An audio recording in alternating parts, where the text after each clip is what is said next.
안녕하십니까, 임규명입니다. 오늘은 전기자기학의 분극의 세기에 대해서 알아보도록 하겠습니다. 자, 분극의 세기는 이런 콘덴서에 이제 전압을 인가했을 때 콘덴서 안에 있는 유전체 내부의 극이 분리되는 정도를 나타낼 때 분극의 세기를 사용합니다. 좀 복잡하죠? 간단하게 말씀드리면 여기다가 이렇게 전압을 인가를 하면 여기에 지금 플러스 극이 여기 이렇게 충전이 될 거고요. 여기 마이너스 극이 충전이 되겠습니다. 그럼 이때 이 유전체 내부에 있는 극들 역시 영향을 받을 거예요. 그래서 이 내부에 있는 전하는 마이너스 전하는 이쪽으로 이렇게 몰릴 거고요. 플러스 전하는 이쪽으로 이렇게 몰릴 겁니다.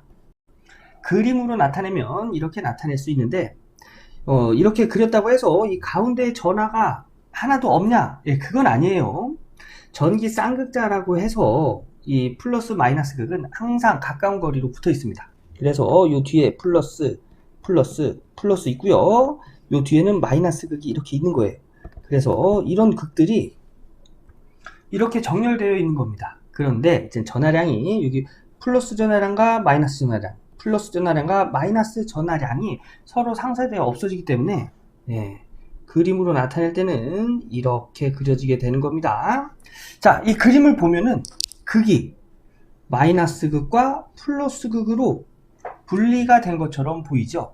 그죠?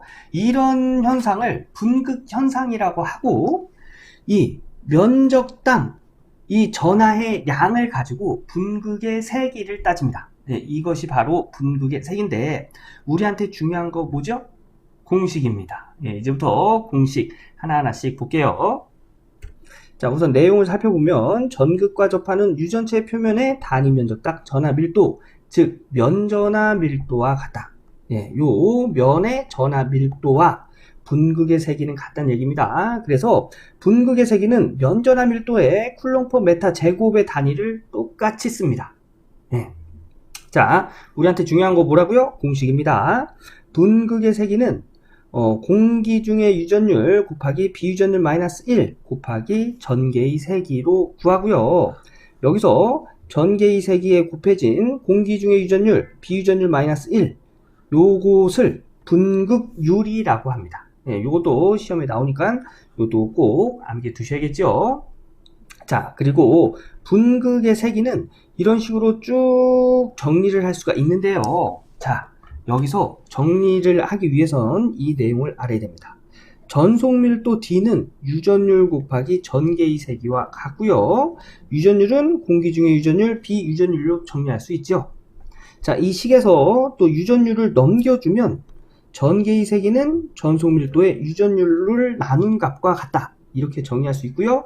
유전율은 또 공기 중의 유전율과 비유전율 이렇게 정리가 되죠. 자, 이렇게 정리하는 것을 좀 더 자세하게 제가 말씀을 드리면, 자, 분극의 세기는 공기 중의 유전율 곱하기 비유전율 마이너스 1의 전개의 세기입니다. 자, 공기 중의 유전율과 비유전율 곱하고요. 마이너스 1과 공기 중의 유전율 곱하면 이렇게 정리할 수 있죠. 공기 중의 유전율, 비유전율, 마이너스 공기 중의 유전율, 전개의 세기. 자, 요거를 또 정리해 볼까요? 요렇게 곱하고 요렇게 곱해 볼게요. 그러면 공기 중의 유전율, 비유전율 곱하기 전개의 세기, 마이너스 공기 중의 유전율 곱하기 전개의 세기. 요렇게 정리할 수 있습니다. 자, 보면 공기 중의 유전율 곱하기 비유전율 곱하기 전개의 세기는 전속 밀도로 나타낼 수 있다. 요 공식 좀 전에 말씀드렸죠. 그래서 얘를 전속 밀도로 나타내고요. 마이너스 공기 중의 유전율, 비유전율 요렇게 해서 정리할 수 있는 거예요. 그리고 전개의 세기는 어떻게 나타낼 수 있다고요? 이렇게 나타낼 수 있다고 했죠. 그래서 요거 정리해 볼게요. 공기 중의 유전율 곱하기 전개의 세기는 공기 중의 유전율 곱하기 공기 중의 유전율 곱하기 비유전율 분의 전속밀도, 얘랑 이렇게 약분이 되면 남은 건 비유전율, 여긴 비유전율을 S로 표시했네요. 비유전율 S분의 전속밀도 D, 요렇게 정리가 되는 겁니다. 또 여기서 전속밀도 D로 묶으면 식은 D 곱하기 1 마이너스 비유전율분의 1, 자, D를 이쪽으로 이렇게 곱해주면 이거와 같죠? 그래서 D로 묶으면 이런 식으로도 정리가 가능하다는 얘기예요. 이렇게 정리하는 거 꼭 암기해 주세요. 분극의 세기가 어떤 것이고 분극의 세기를 구할 수 있는 공식 알아봤습니다. 예, 이 내용들이 기출문제에 어떻게 출제되었는지 확인해 볼게요. 나합격 전기기사 2011년도 3회 19번으로 출제된 문제입니다. 자, 문제를 보면 유전율이 10인 유전체를 5V/m인 전개 내에 놓으면 유전체의 표면 전하 밀도는 몇 쿨롱/m 제곱인가? 단 유전체의 표면과 전개는 직각이다. 자, 보면 표면 전하 밀도, 우리 좀 전에 면 전하 밀도 어떤 거와 같다고 했죠? 네, 분극의 세기와 같다고 했지요. 그래서 단위도 똑같이 사용한다고 했습니다. 똑같이 사용이 됐죠. 자, 그러면 분극의 세기로 이 문제를 해결할 수 있다는 얘기죠. 문제에서 준 단서를 하나씩 적어보도록 하겠습니다. 자, 문제에서 유전율 줬네요. 유전율 10이고요. 그 다음에 전개의 색이 줬죠. 전개의 색이 5V/m 줬습니다. 그래서 얘네들 가지고 이렇게 적용하는데 많은 분들이 여기서 실수하시는 게 공기 중의 유전율 8.85 곱하기 10의 마이너스 12승 넣고 비유전율을 10 적용해서 문제를 풀면 되겠구나 해서 문제를 푸시면 다른 답이 나오죠. 여기서 준 건 비유전율이 아니고 유전율을 줬지요. 유전율은 어떻게 표시하죠? 공기 중의 유전율 곱하기 비유전율로 표시가 됩니다. 그래서 이렇게 곱해진 게 크기가 10이란 얘기예요. 자, 그러면 요거 정리하면 되겠네요. 분극의 세기는 이렇게 곱하고 이렇게 곱해볼까요? 그러면 공기 중의 유전율 곱하기 비유전율, 비유전율 마이너스 공기 중의 유전율 곱하기 전개의 세기가 되겠습니다. 네, 이렇게 계산해야 돼요. 그래서 유전율 10 마이너스 공기 중의 유전율 뭐죠? 8.855 곱하기 10의 마이너스 12승 에다가 여기 전개의 색이 5를 곱해주면 답을 찾을 수 있겠죠? 고학년 계산기 눌러보면 답은 50 쿨롱/m 제곱이라는 걸 알 수가 있습니다. 그래서 답은 3번이 되겠습니다. 이번엔 13년 3회 17번으로 출제된 문제입니다.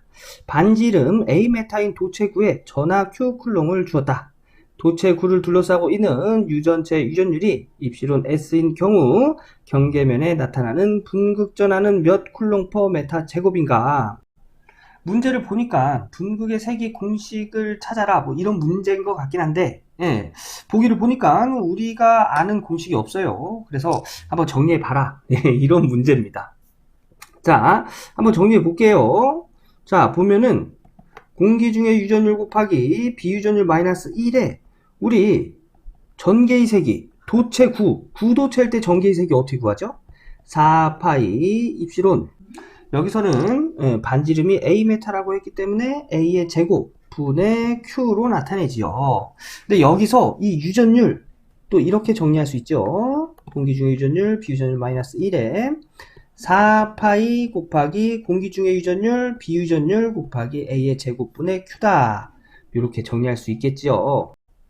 그럼 공기 중의 유전율 약분이 돼서 비유전율 마이너스 1에 4파이 비유전율 곱하기 A 제곱 분의 Q 요런 식이 보기엔 없네요. 그죠? 보기에는 요 부분이 비유전율이 없지요. 그래서 비유전율 이 안에다 넣어주면 비유전율 곱하기 비유전율 분의 1 그러면 비유전율 곱하기 비유전율 분의 1 얘랑 약분돼서 1이 되겠죠. 1 그래서 1 마이너스 비유전율 분의 1 곱하기 1 비유전율 분의 1이 되겠죠. 그래서 비유전율 들어가니까 4파이 A 제곱만 남고 분의 Q 이렇게 되겠네요. 그래서 답을 찾으면 요것과 똑같은 게 3번에 있죠. 3번. 그래서 이번 문제는 3번. 요런 식으로 정리하는 문제 많이 나오니까 요거 이렇게 정리해 보셔야겠죠. 마지막 한 문제 더 풀어보도록 하겠습니다. 22년 제3회 20번으로 출제된 문제입니다. 분극의 세기 P, 전개 E, 전속밀도 D의 관계를 나타낸 것으로 옳은 것은 단 입시론 제로는 진공의 유전율이고 입시론 R은 유전체의 비유전율이고 입시론은 유전체의 유전율이다. 자, 보기를 보니까 그 분극의 세기의 공식을 찾아라. 이런 문제가 되겠죠. 근데 분극의 세기, 우리가 알고 있는 공식, 이 공식인데 1번을 보니까 여기 마이너스가 들어가야 할 자리에 플러스가 들어갔네요. 얘는 답이 될 수가 없다는 얘기죠. 자, 그리고 다른 내용을 보기 위해서 식을 좀 정리해 보면 우리 이 식 이렇게 정리할 수 있다고 했죠. 분극의 세기 P는 요렇게 곱해 볼까요? 그러면 공기 중의 유전율 곱하기 비유전율, 여기는 비유전율을 입실은 R로 표시했네요. 입실은 R로 표시할게요. 마이너스 공기 중의 유전율 곱하기 전개의 세기. 요거 정리하면 요렇게 곱하고 요렇게 곱할 수 있죠. 그래서 공기 중의 유전율, 비유전율 곱하기 전개의 세기 마이너스 공기 중의 유전율, 전개의 세기. 그런데 우리 전속 밀도를 유전율 곱하기 전개의 세기로 나타낼 수 있다고 했죠. 그리고 유전율은 공기 중의 유전율, 비유전율로 정리할 수 있다고 했습니다.